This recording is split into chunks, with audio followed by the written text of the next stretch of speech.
All right, episode 18 of the Roommates podcast is underway now. Yay. Let's start this thing. College sports.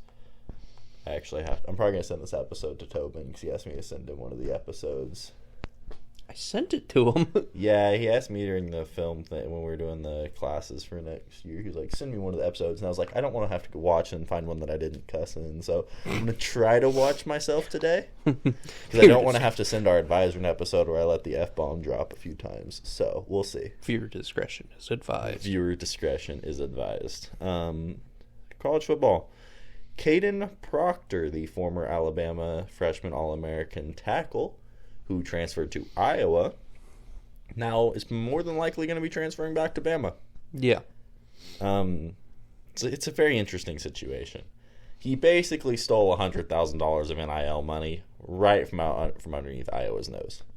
Because he went back to Iowa, back to his home state, got $100K in NIL deals, and then dipped again.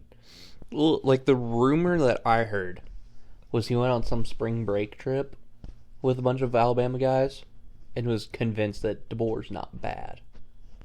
And that convinced him to come back.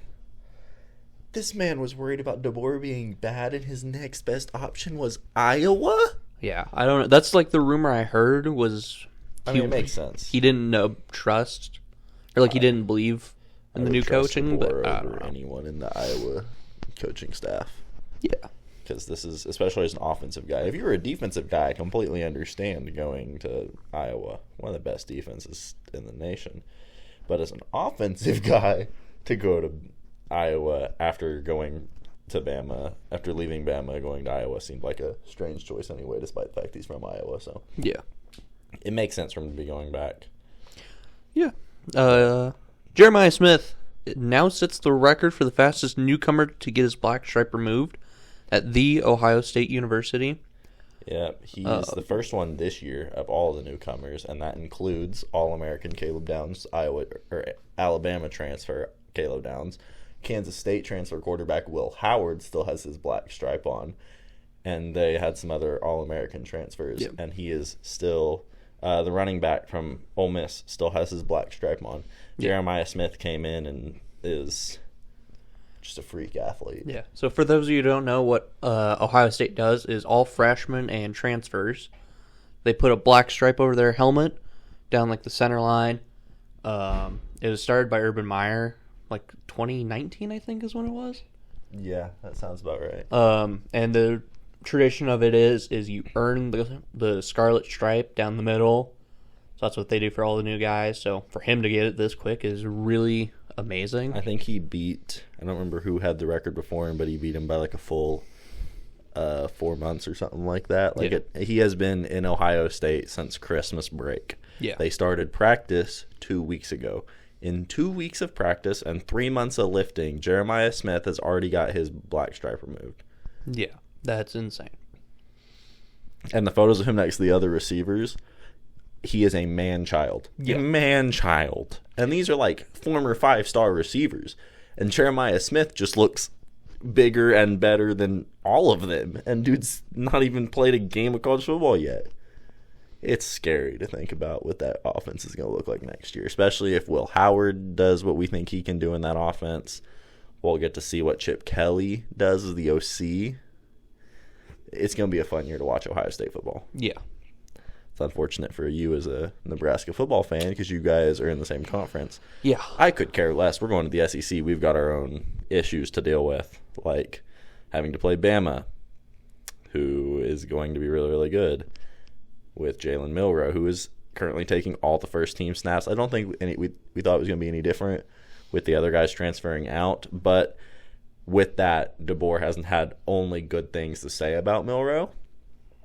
And with the way DeBoer runs his offense, especially with what he did last year with Penix, I think that we're gearing up for a big year from Milroe. I think there's not a world where we don't have a big year out of Milroe.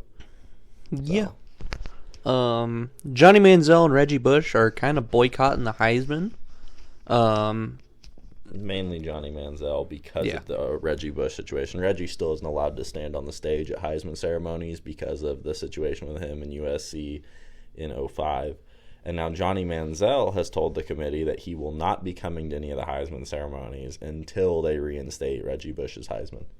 Yeah. I mean, it all stems NIL stuff, which is crazy now. I think the biggest thing with Manziel is he did exactly what Reggie Bush did, but on a much higher scale, and they haven't forced him to vacate his trophy. Yeah. Like, Reggie Bush took a one-time payment that led to him getting a house for his family in the University of Southern Cal. So that way his parents could come watch him. Johnny Manziel made hundreds of thousands of dollars every weekend for signing things and going to meetups to sign papers and sign autographs and things like that for people, and they didn't force him to vacate his stuff even when all of this came out, and they forced Reggie Bush to do it in the early 2000s. So especially with NIL, like you said, becoming a big thing now. It's like these guys deserve to have their Heismans back. There wasn't a player that was better than Reggie Bush in 2005. There wasn't. So he deserves the Heisman. The buying his family a house in Southern Cal, it wasn't like he was taking performance-enhancing drugs that made him a better football player. They just gave him it as a reason for him to have his family closer, which I wish I could have my family closer, but that's... So we'll like I get it where you can see where the issue's at for Johnny Manziel, but I think Johnny Manziel's doing the right thing in this situation. I wish some of the other Heisman guys would do it. Some of the guys that were a part of this, now that the NIL is a thing, hopefully some of these newer guys will start to kind of help reinforce this idea that we need to reinstate the Reggie Bush Heisman. Yeah. Other things, we don't have it on here, but ACC, Clemson has joined on with the lawsuit pending with Florida State over kind of leaving and how much money they have to pay, which is crazy that we're still talking about conference realignment and we're March, and we're a few months away from the season. A week away from the last day of March. Yeah. Or a week away from the first day of April, because there's only 30 days in March. Yeah. Big brain. It kind of goes along with the Pac-2 with Oregon State and Washington State. Yeah. The suing for their TV rights. So it's something interesting. I think it may cause a little shift in the ACC and maybe cause them to go away with the ACC conference, maybe. Yeah. Well, I mean, we'll see. Yeah. Because here's the thing: is that if Clemson and Florida State do leave that conference, that is where all of the money for that conference, if you think about it realistically. Now, there are like situations where they aren't the main money makers for that conference, but when you think of the ACC, the first two teams you think of are Clemson and Florida State, and even with Notre Dame kind of working in and out of that conference in the last couple of years, you kind of think of them. But when you're thinking about full-time, long-term staples in the ACC, you think Clemson and Florida State. And if those two leave, the real question becomes, it's not a matter of if they're going to do away with the conference, it's a matter of can the conference even survive without those two. Yeah. And that's, I think, going to say a lot to the fact that I think that's the reason they were so high on how much you had to pay to leave that conference when it comes to the ACC, because especially when it's the two teams that are leaving, because they make the conference so much money that if they were allowed to just walk out for cheap, then the conference would go under more than likely, in my opinion. So we'll see. Yeah, we'll see. March Madness. The madness is on. Who got snubbed out of the tournament, Josiah? I'm wearing a jacket with the name of one of the teams that got snubbed, the Sooners. I don't think we would have made it past the round of 64, but I do think there were some teams that made it in. It was really just a matter of there were some automatic bid stealers. Like NC State wouldn't have made the tournament had it not been for winning the ACC championship. Things like that happened. Oregon probably wouldn't have made it if they didn't win the Pac-12. So there were a lot of bid stealers that were not expected to be in, but that made it in because they won said conference tournaments. So OU, I think, got snubbed a little bit, but we needed to do better in our conference tournament anyway. So I say snubbed, but we also probably, in the same sense, didn't deserve to make it. And then Kareem Abdul-Jabbar and Indiana State got their bid stole because they didn't win their conference tournament. That was bigger than OU. Yeah, I think with Indiana State, it's like all year they played their best basketball. Then they got conference tournament. Huh? Then they get to conference tournament. They struggled a little bit. Yeah. I mean, Drake was a good team. Drake lost in the first round of the tournament. Indiana State currently is number 1 overall seed in the NIT. Not a big thing, right? But I don't know. That's just crazy to me that they weren't really considered, it feels like. Yeah.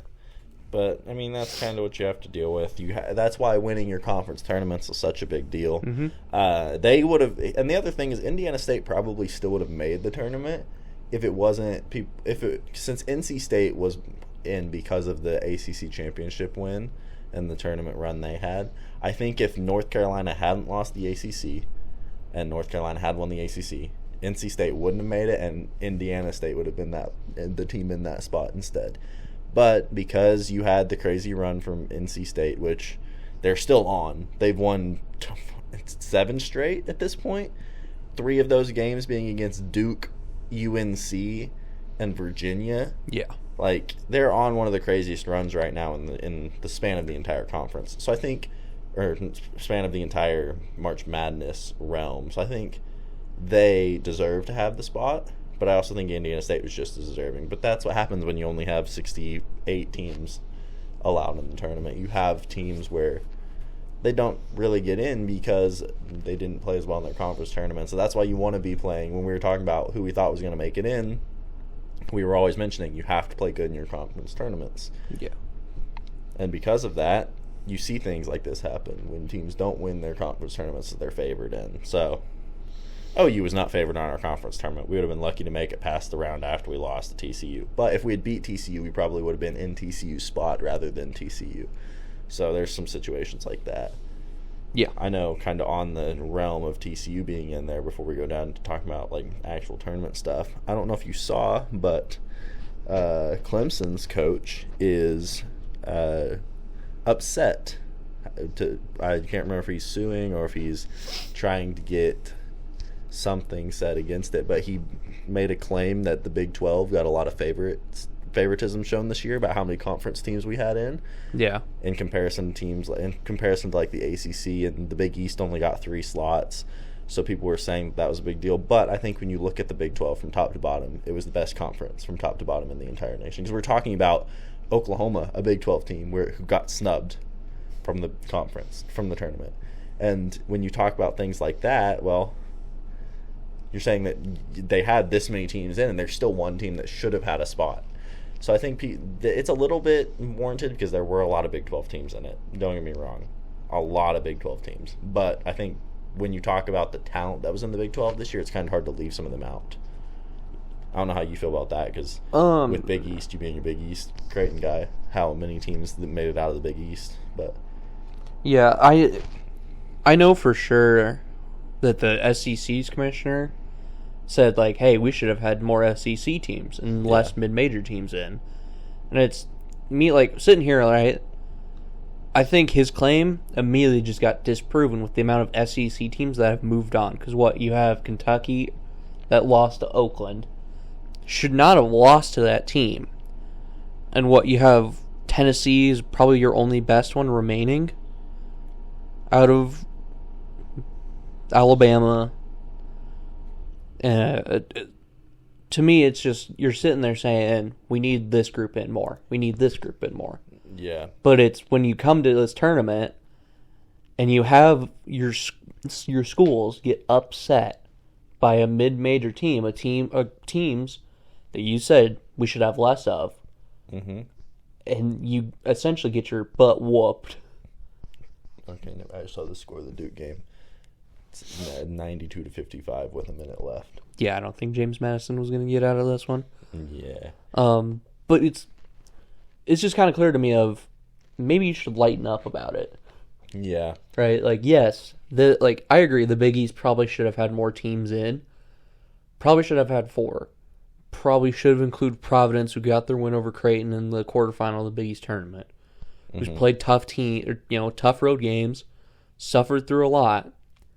But then again, you have, with the Big East, right? They played in the NIT and just choked it away. Yeah. So I know I just counted up the amount of teams in the Big 12, and either current or future Big 12 teams in the conference this year, there were 8. 9 if OU would have made it. Would have been 9, which is a crazy number out of 64 to have in. But when you look at what those teams did, you had the first one would have been BYU, who lost to Duquesne by 4. Not a great look for the Big 12. Then you scroll down. Iowa State beat South Dakota State and then beat Washington State and are now playing in the Sweet 16.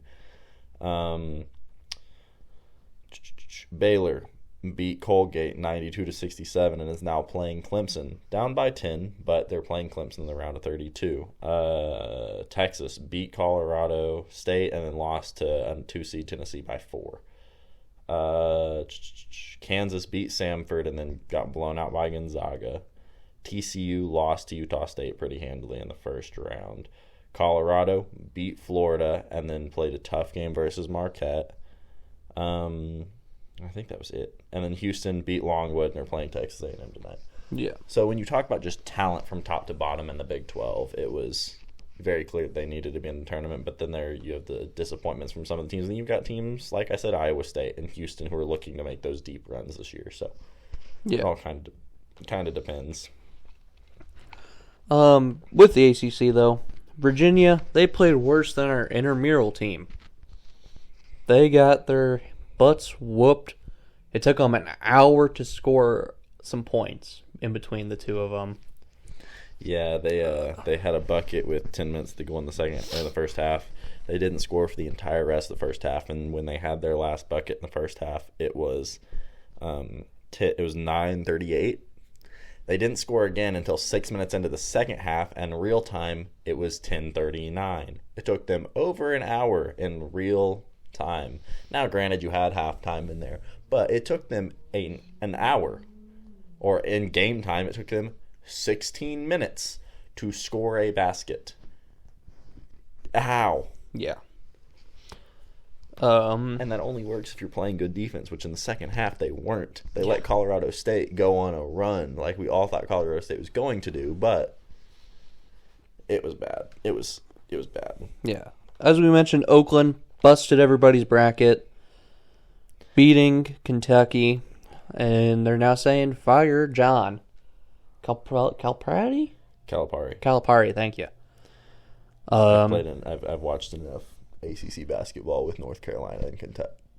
Or ACC. No, I've watched a lot of blue blood basketball because we always play Kentucky every year because they're like, I'll get the blue bloods against each other. Yeah, that was bad. I can't even lie. That was an awful one to have to watch. Josiah, we are almost to the Sweet 16. Is there any team currently in there that surprises you? Let me think. Let me look. So we're like in the round of 32 are teams that are probably going to be. Well, we can go from 32. We'll go from round of 32 and teams who have secured the Sweet 16 spot. Okay, round of 32, Yale. I wouldn't have thought they were beating Auburn. SEC champ Auburn. Did not think that was happening. I think one of the other ones that surprised me was Clemson and Dayton. Because you know how I was not high on Dayton. But, they did their thing. Those are really the ones that surprised me in the round of 32. Because I know a lot of people are going to say, and JMU, but JMU is really, really good offensively. I think people are going to say, if you ask just the general public, they're going to say NC State. But I saw this coming. I watched the conference tournament at the ACC. It was not fun to watch as a North Carolina fan because they came into the championship after beating Virginia and Duke and then just beat the crap out of UNC. But, hey, I'm not surprised they're here. If you ask the general public, probably are surprised they're there. But for right now, I think a lot of the teams that are in the Sweet 16 or secured their spot were kind of expected. You got Arizona, Tennessee, Creighton. We all expected them to be there. Gonzaga, a little bit more on the surprise side because I think everyone thought that they were going to lose to Kansas. But I think without McCullers, it was a tighter game than people would have given it credit for. Gonzaga did run away with it. So I was surprised by how badly they beat Kansas, but not surprised they did beat Kansas. Purdue, North Carolina, not surprised there. Iowa State, Illinois, exactly how I picked it anyway, except for instead of Illinois, did I have Illinois? No, who did I have? This is in my other bracket where I was being biased towards Big 12 teams to pick BYU over Illinois. But in one of my, let me go to my logical bracket because I was just looking at my best bracket. Let me see. Auburn was one of the ones that I was surprised didn't make it, but had Illinois and Iowa State, not surprised there. Had Marquette and NC State, not surprised there. Duke. If Wisconsin had to just beat JMU, I think they could have beat Duke, but they couldn't beat JMU, so Yeah. that's unfortunate. Duke, I was kind of surprised with their youth. They made it this far because you're talking about a team who's very, very young. Yeah, they're going to be. I think Duke is going to be a little bit of a surprise if and when they play Houston. The other thing too. Yeah, A&M's not beating Houston. No. Creighton, Oregon, double overtime last night. Threw me for a ringer. I'll be honest, as a Creighton fan. Yep. That was probably one of the craziest games I've ever watched. Yeah, and ironically, the one dude who should never take a three-pointer was the one who secured it with a made three-pointer. In double overtime. Ryan Kalkbrenner secured it. I mean, Oregon, here's the thing about Oregon. I don't know if you watched them much. They have two guys, Dante and Kunsardi. Cousinard, sorry. Dude, Cousinard. I was tired, man. Yeah, it was a two-man show. Mm-hmm. That's for sure. It was like all of the second half. Those were the only two guys that scored.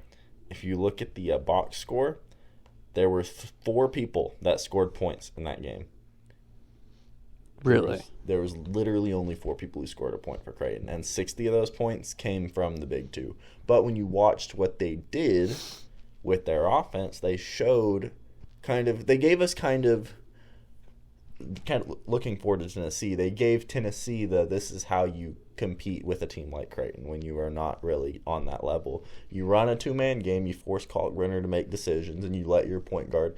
And I think with playing Dalton Connect next week, you're going to see probably a lot of pick and roll with him because he's good enough to make decisions like that and to make mid-range and floaters and things like that. So we'll see if Tennessee takes anything from this game. But if you look at the big 4 of Creighton, Trey Alexander, Shireman, Ashworth, and Kalkbrenner, they all showed why they're considered the big 3 did their thing. Kalkbrenner with 19, 5 blocks, 2 steals, 14 rebounds. Like, Kalkbrenner did his thing, did what you guys needed him to do. Stephen Ashworth, I think, was a little bit more of a surprise, playing 42 minutes. Shot 33% from 3. He just played like crap, though. That's the only problem. Is he just couldn't hit anything for a while. He came alive when you guys needed him to. When you guys were down and you needed somebody to come alive late in the game, he did that. Shireman did his thing, shot 50% from 3, had 18 points, played 50 minutes. He probably is getting an ice bath today. Trey Alexander, maybe not as good from the field as the other guys. He took 21 shots, made 7 of them, but he also shot 50% from 3. And he had 20 points himself, 5 assists, 7 rebounds. He did what you kind of seen him do all year. He was the facilitator of the offense. And that was, I think, one of the biggest things was just him being a facilitator. I heard a lot of talk about after that game where people were talking about how good his game will translate to the pros because he's a big guard who can knock down mid-range jump shots and knows how to run an offense. So I think come draft time we'll see how he does. But I think coming off a game like this, though, now as a Creighton fan, you have to be happy with it because you've seen, hey, our guys can fight to the whistle. Like, they can fight till the clock hits zeros for good. And I think that was big. The big thing right now is because after the first game, right? Mm-hmm. After the Akron game, I had one of my friends text me and goes, I consider myself a big Creighton hater, but after this game, you guys could probably win this whole thing. And it's like after watching that Oregon game, like even Steve Lapis and whoever was else on the call, even they're like, this team could be special. Yeah. If this team keeps playing how they are, does the right things, they could probably win this whole thing. I think if they have the perfect run, I think yes. But in March, anybody can do that. In my opinion. I think if they can beat Tennessee, say Gonzaga beats Purdue, right? I think that Creighton is good enough to beat Purdue too. Yeah. I think if it comes down to it, because with Purdue, they're going to go as far as Zach Edey can take them. And Kalkbrenner, I think, is one of the best matchups for Edey defensively. Oh, yeah. Out of anyone in this tournament. I think the only other one would be Baycott in North Carolina. It's a pretty good matchup when it comes to having to go against Edey. Yeah. Depending on how far NC State makes it, DJ is going to be good there. I mean, but they've got to go through Houston, so. What's the big guy's name again for NC State? Is that DJ Burns, right? Yeah, DJ Burns. Yeah, Kalk made him his daddy last year. Yeah. So. Where? They played last year. He was a transfer this year from Winthrop. Oh, everyone was saying that he was there last year, I thought. I thought he was a transfer this year. He may have been. Hold on. Because they played last year, and I swear that they played against each other. He may have. Well, he's looking that up quick. College softball, OU remains at the top spot.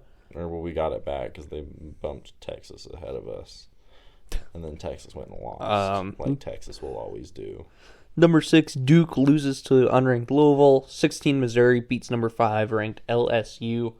Quickly also on LSU, Kim Mulkey is probably going to sue the Washington Post. Because supposedly... I don't want the football roster. God. I told you that man plays football.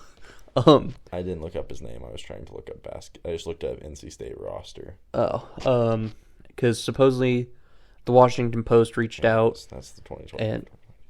And they're trying to get people to talk bad about Mulkey. It's just rumors going, or just supposed. She wouldn't do an interview. Yeah. So, yeah, that's interesting. College baseball, 3 unranked teams jump into top 10 rankings. Tennessee, Texas A&M, and LSU all plummet after series losses. We're keeping you updated with those. Obviously, March Madness, big right now. Primarily what we're focused on. 2022, 2023. Let's see.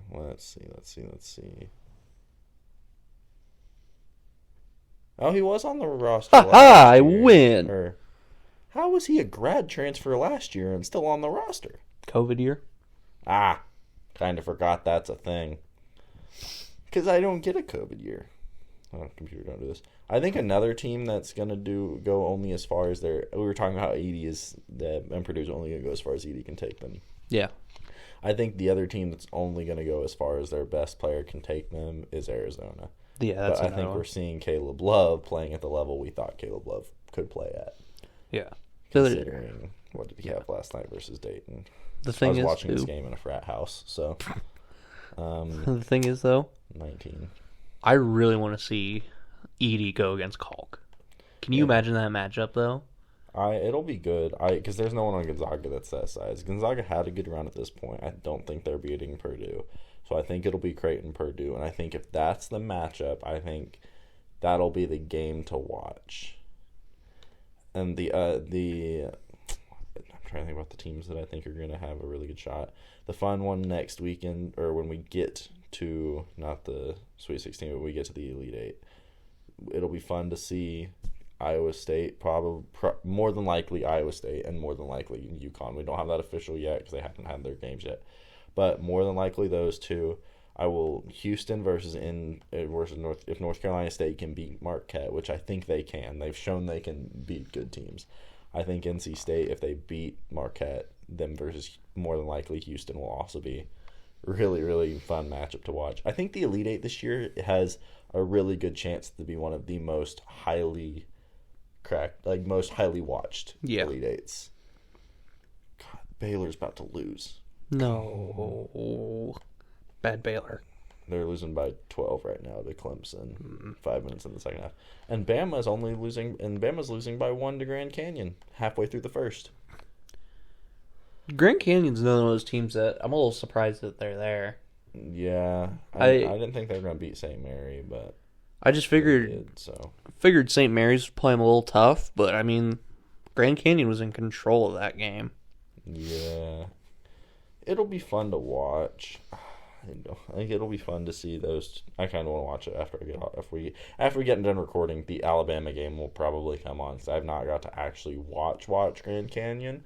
I've got to see highlights, things like that. Although the Baylor Clemson game is probably more detrimental to both of our brackets. Yes, but Well, eh. This game doesn't really matter for me because I had St. Mary's winning this game, and since they lost round 1, I don't really know. My bracket can't get fixed until UNC wins, whoever wins that game, so I'm not too crazy about it, although I need Baylor to win for this section.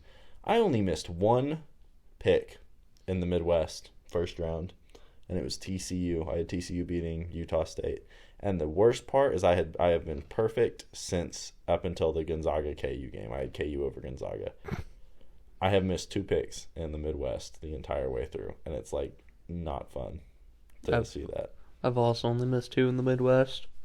Was it Kansas and... It was Kansas and Samford, because Samford got screwed. Yeah. And then Utah State and TCU. I had TCU. Yeah, I had TCU. I don't know what happened with TCU there. It was an unfortunate game.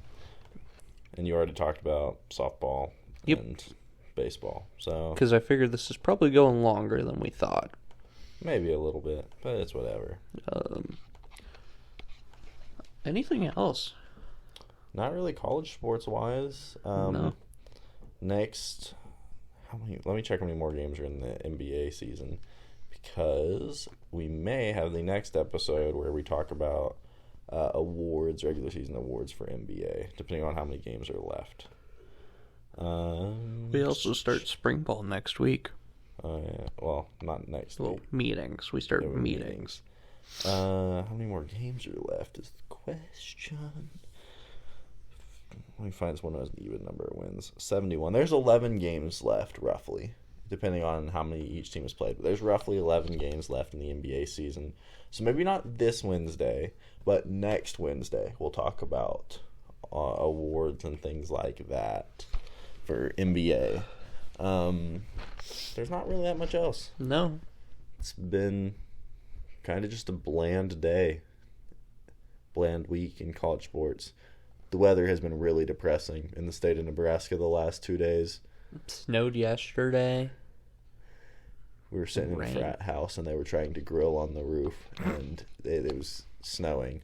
Yeah. It was strange. Very strange. It's weird with snow here. Like, you'll get a heavy snow like we did, and nothing will stick, and then you get a light snow, and everything sticks. Yeah. It's like, what are we doing? Yeah, it was not fun when it started snowing.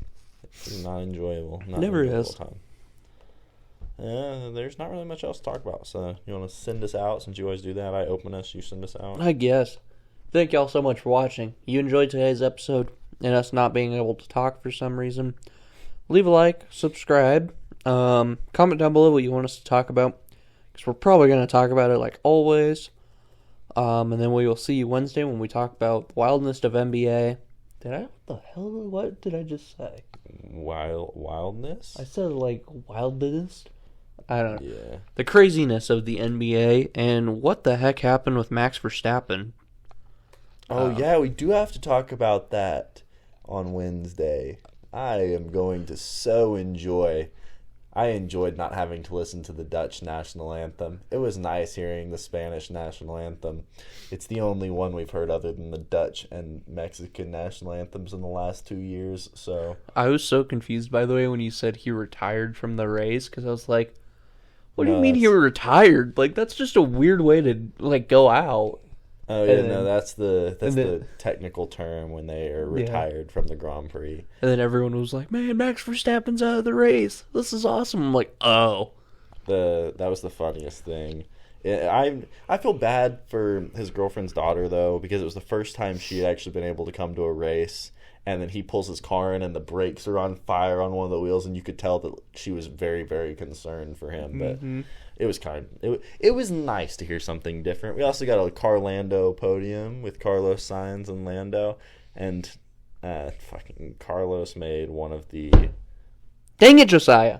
That's fine. Carlos Sainz made one of the greatest quotes that I've ever heard an F1 driver make. When he's in his situation, we can talk about that more on Wednesday. And start the F-word counter all over again. We need to get a little whiteboard that we hang right in the middle that just says, just take that and just have a counter here, and every time one of us says, episodes without an F-bomb. You know what I was thinking about we do? Is every time, because you know how we, like, gosh darn it, Josiah. Yeah. We just get, like, a little, like, the rainbow screen thing, you know? And then it's just, like, me and you, like, fighting. And it's just, like, beep, beep. And then we just come back.